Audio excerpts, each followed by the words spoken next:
Most people think political collapse is loud, dramatic, and impossible to miss.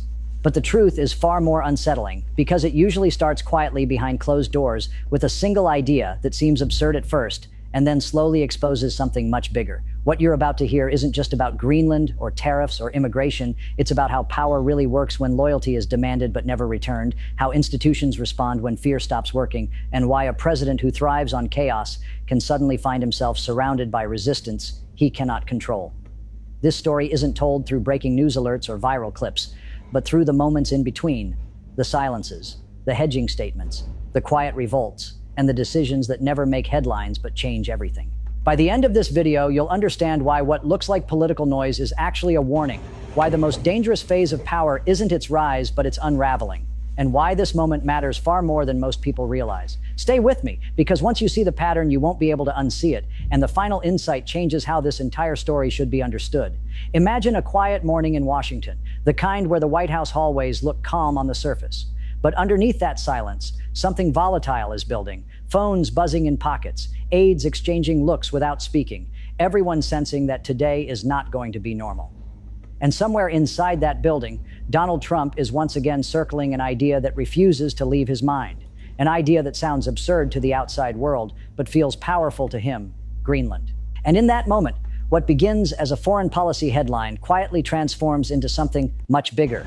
A story about loyalty, ego, punishment, and a political system starting to fracture under the weight of one man's instincts. For Donald Trump, power has never been about institutions or process. It has always been about submission, about loyalty offered upward without question. And that is why this moment matters so much. Because while Trump demands absolute loyalty from everyone around him, he has never believed in returning it. And now, finally, members of his own party are beginning to understand the cost of that imbalance. When Senate Republicans push back, when even the most hawkish voices hesitate, Trump doesn't hear policy disagreement. He hears betrayal, and betrayal to Trump is unforgivable. That's why the Greenland episode isn't really about land or minerals or strategy. It's about control, about Trump testing whether the party still flinches when he speaks. And for the first time in a long while, the flinch doesn't come. Mike Johnson steps in front of the cameras, insisting nothing is happening, insisting there's no war, no invasion, no crisis. But what he's really doing is trying to hold together a House majority so thin that a single crack could bring the entire structure down. And when he blames the media or Democrats for exaggerating Trump's own words, it's not messaging. It's damage control. The contradiction is obvious and dangerous at the same time. Because Trump's legal argument to the Supreme Court is that tariffs are justified by national security, yet his allies claim there is no national security threat when it comes to Greenland. And both of those things cannot be true at the same time. This is where the Senate revolt begins to harden, not as a dramatic rebellion, but as something far more threatening to Trump, a collective realization. Rand Paul doesn't sound emotional when he says there is no Republican support for this. Even among the hawks, he sounds methodical, institutional, like someone reminding the system that it still exists. And that matters, because Trump's power only works when people believe he is inevitable. Ted Cruz hedges, avoids full endorsement, talks around the issue instead of embracing it, and that hesitation alone sends a signal that Trump feels instantly. Then comes Bill Cassidy, and his story is the cautionary tale every Republican understands immediately, because Cassidy did everything Trump demanded after impeachment. He humbled himself publicly, he voted in ways he knew were wrong, he chased approval that never came, and the moment he stopped being useful, Trump destroyed him politically without hesitation. That endorsement of Cassidy's primary challenger wasn't just revenge, it was a message. Loyalty to Trump is never protection, it's a delay. And watching that happen in real time forces Republican senators to confront a truth they've avoided for years. Trump will sacrifice any of them if it feeds his ego.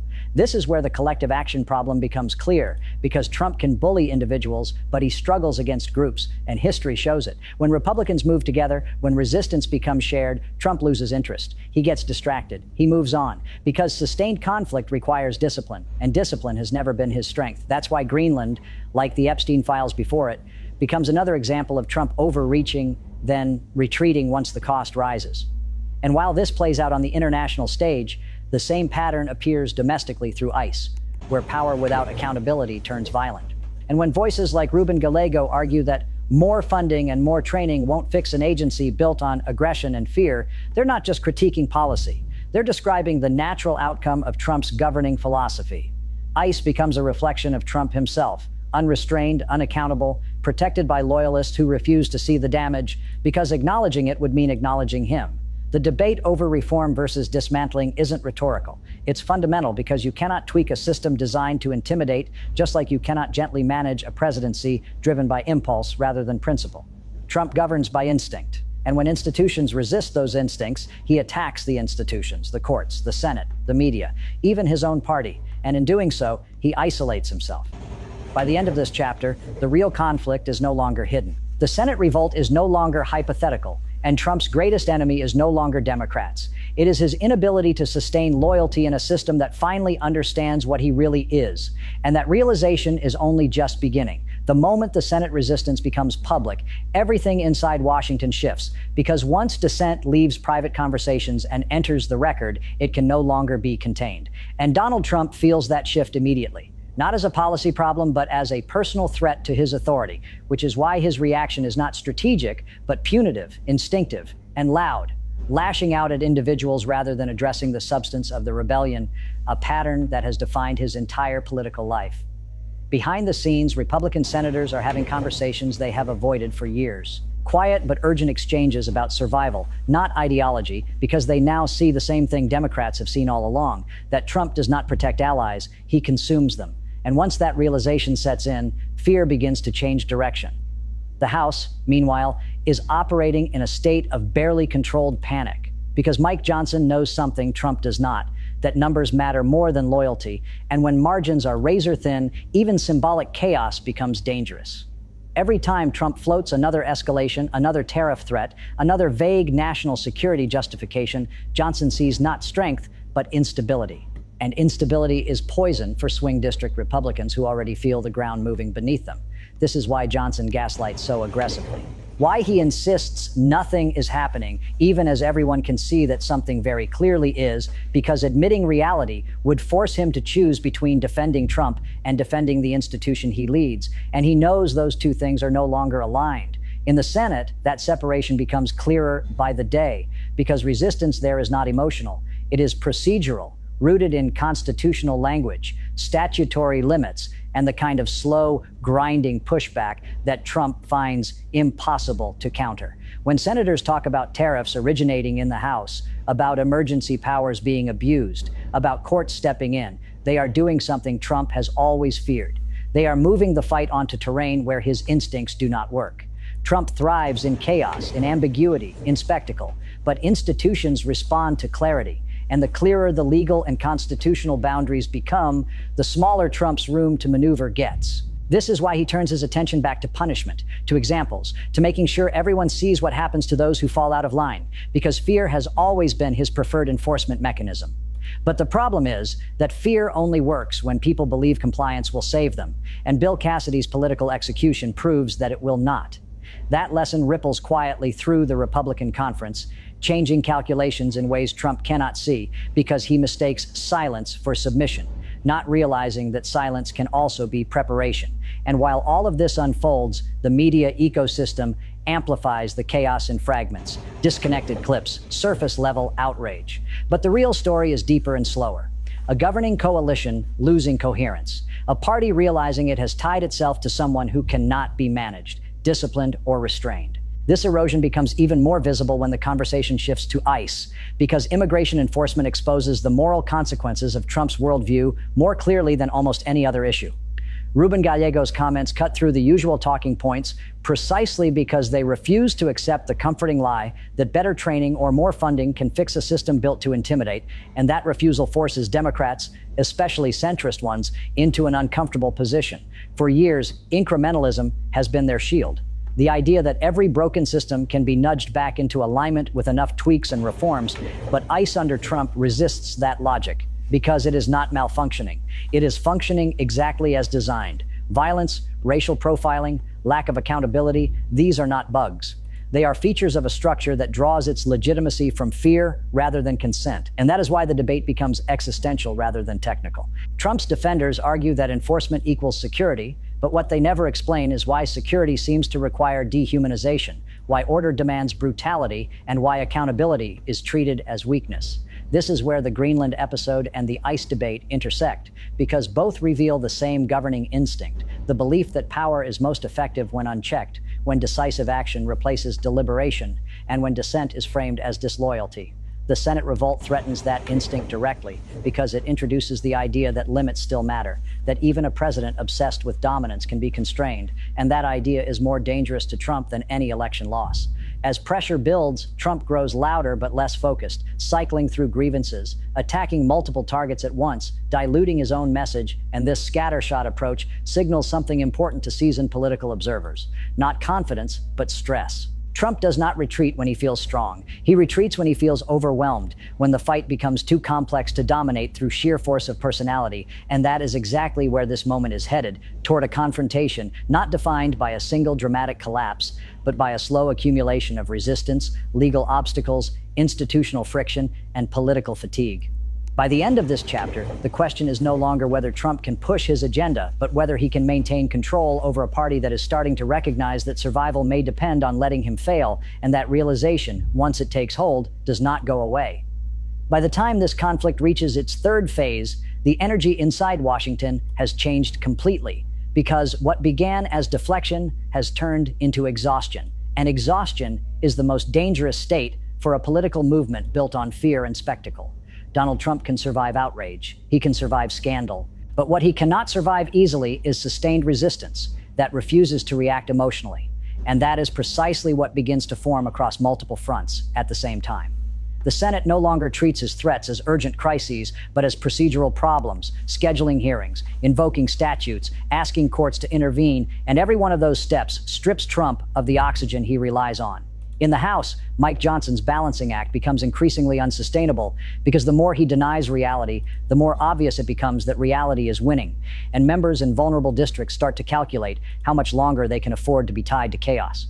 Behind closed doors, Republican strategists whisper about timing, about distancing, about whether letting Trump self-destruct might be safer than continuing to defend him. And those whispers are never meant to reach him because everyone understands that Trump reacts to fear with retaliation, not reform. Meanwhile, Trump himself grows increasingly erratic, jumping from Greenland to tariffs to immigration to personal grievances, unable to focus on a single narrative long enough to dominate it, and that loss of narrative control is not accidental. It is the result of too many fires burning at once, each one demanding attention, each one exposing limits he cannot spin away. This is where the media war intensifies, not in Trump's favor, but against him, because even sympathetic outlets struggle to reconcile his claims with visible institutional pushback. And when allies begin to hedge on air, it signals to audiences that something is wrong beneath the surface. Trump senses this shift instinctively, and his response is predictable. Louder rhetoric, harsher attacks, more extreme framing, but volume cannot replace coherence, and over time, it only accelerates fatigue. The ICE debate becomes a flashpoint precisely because it forces a moral clarity that Trump's style cannot easily obscure, and when Gallego and others argue that accountability, not expansion, is the only path forward, they are implicitly accusing the administration of valuing power over people. That accusation resonates beyond partisan lines because stories of abuse, profiling, and violence are no longer abstract. They are personal, local, and impossible to dismiss as isolated incidents. Centrist Democrats attempt to reframe the issue as a training problem, a management problem, anything that avoids confronting the structure itself. But that avoidance begins to look like complicity, and grassroots pressure grows in response. What makes this moment different from past controversies is convergence. Immigration enforcement, executive overreach, foreign policy recklessness, and constitutional conflict are no longer separate debates. They are pieces of the same story, and that story is about a presidency that cannot operate within limits. Courts loom larger now, not as abstract arbiters, but as active participants. And Trump's reliance on emergency powers becomes a liability rather than a strength, because every invocation invites scrutiny, delay, and potential reversal. The Supreme Court, once treated by Trump as a safety net, now represents uncertainty because legal arguments grounded in national security lose credibility when policy appears impulsive rather than strategic. Trump's frustration grows, and frustration has always been his tell, leading to impulsive decisions that create new problems faster than his team can contain them. Republican senators notice this not with outrage, but with calculation, understanding that the more Trump lashes out, the more he alienates potential defenders. This is the psychological turning point because Trump's authority has always depended on the belief that he is feared. But fear without respect collapses into resentment, and resentment eventually turns into resistance. By now, even loyalists understand that defending Trump requires them to absorb damage he will never repay, and that realization changes behavior in subtle but significant ways. Missed calls, delayed statements, carefully worded responses that neither endorse nor attack. Trump interprets this as betrayal, but in reality, it is self-preservation. And self-preservation is stronger than loyalty when loyalty guarantees nothing. The administration begins to feel hollow. Decisions announced without follow-through, threats issued without escalation, and for the first time, Trump's opponents stop reacting to him as if he is unstoppable. That shift in perception is quiet but powerful because once inevitability disappears, so does much of his leverage. By the end of this chapter, the presidency feels less like a force moving history and more like a storm burning itself out. Loud, destructive, but increasingly contained by structures it cannot overpower. And everyone watching understands that the final act is approaching, not as a dramatic collapse, but as a reckoning shaped by institutions, fatigue, and the limits Trump has spent years pretending do not exist. By the time this story reaches its final stage, the chaos no longer feels explosive but revealing because what has been exposed is not just the fragility of one presidency, but the limits of a political culture that tolerated it for far too long. Donald Trump does not fall because of a single scandal, a single vote, or a single act of defiance. He weakens because the system he tried to bend finally refuses to move at his speed, and that resistance, slow and unglamorous, is precisely what democracy looks like when it works. The Greenland fantasy fades into the background, not because it is resolved, but because it loses its power to intimidate. And that loss matters more than any policy outcome because Trump's greatest weapon has never been action. It has been fear. In the Senate, what began as hesitation solidifies into distance, then into quiet independence. And senators who once flinched now calculate, understanding that Trump's anger is temporary, but electoral consequences are not. In the House, Mike Johnson's denial becomes irrelevant because reality no longer needs validation. Voters can see dysfunction on their own, and gaslighting loses its effectiveness when contradictions pile too high to ignore. The courts continue their methodical work, stripping emergency powers of their mystique, forcing arguments into daylight, and reminding the country that authority must justify itself, not demand obedience. On immigration, the ICE debate crystallizes a broader truth: that systems built on dehumanization cannot be repaired through optics, and that real security cannot coexist with unaccountable violence. A realization that pushes Democrats toward a choice they have long delayed, whether to manage injustice more politely or confront it directly. What ties all of this together is a single uncomfortable lesson. Donald Trump did not invent these fractures, he exploited them, and when exploitation is no longer profitable, the exploiter loses interest. Trump grows quieter, not humbled but distracted, shifting focus, repeating grievances, unable to sustain a narrative that no longer commands the room, and that is how his influence recedes. Not with a bang, but with diminishing returns. The Republican Party, left to survey the damage, faces its own reckoning, whether loyalty to a single man was worth the erosion of credibility, the loss of institutional respect, and the normalization of chaos as governance. This is the moment where responsibility can no longer be outsourced, where blaming media, Democrats, or history stops working, and where choices finally matter. For the public, the takeaway is neither comfort nor despair, but clarity. Democracy does not collapse all at once. It erodes slowly when fear replaces accountability, and it recovers slowly when people insist on limits. What happens next will not be decided by Trump's next outburst, but by whether institutions, lawmakers, and voters remember what this period revealed about power without restraint. And that is why this story does not end with Donald Trump. It ends with us, with the question of whether we recognize these warning signs when they appear again, whether we demand more than loyalty tests and spectacle, and whether we understand that democracy survives not because leaders are virtuous, but because systems are defended by those willing to resist abuse even when it is inconvenient. If this moment teaches anything, it is that unchecked power always overplays its hand. And when it does, the only thing that determines the outcome is whether people are paying attention.